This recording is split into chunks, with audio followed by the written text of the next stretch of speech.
Iepa gaixo, ze moz. Ja, 10. astea iritsi gea. Ta ikusiko zuen bezala, aldaketa txikitxo bat nabarituko dugu entrenamendu guztitan, baina bueno, azken txampan sartu gea, eta aste honetan dan aldaketatxo batzuk egingo ditugu. Igandian bi entrenamendu inberren, ostiralian ingo ditugu bi entrenamendu, baina hori dana oain azalduko izuet. Astelena, igeriketa, hasiko gea 300 metro bat intensiadian iten eta respirazion bilateral landuz. 300 metro eginda gero pula eta tuboa jarriko ditugu, eta ingo ditugu 750 metro Z2 intensiade edo abiaduran. Bukatzeko 50 metro txalupa estilora eta ariketa osagarri bezala beti bezala pesak jarrizkigu Hektorrek. Aste hartia, bizikleta, 75 eta 80 minutu bitarteko entrenamendu bat ingo deu, 85 eta 85 RPM edo kadentzian, eta intensiadia izangoa E1, E2 intensiadian. Horrekin entrenamendua bukatutzat emango genuen. Osteguna, korrikako entrenamendua izangoa 20 minutu E1, E2 intensiadian, 20 minutu eginda gero pliometria ariketak sartuko ditugu eta bukatzeko 5 minutu trostan ingo ditugu. Korrikako entrenamendua bukatzian beti bezala, kore ariketa osagarria jartzizkigu Hektorrek.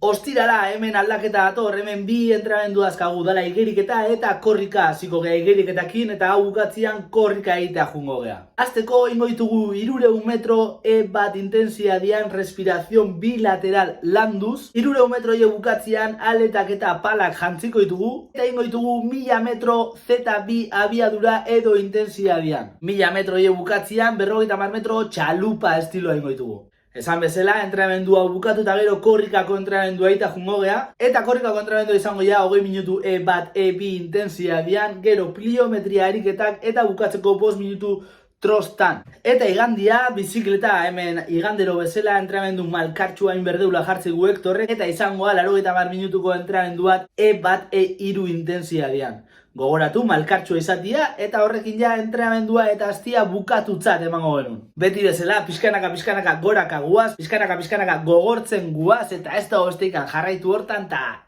eurra!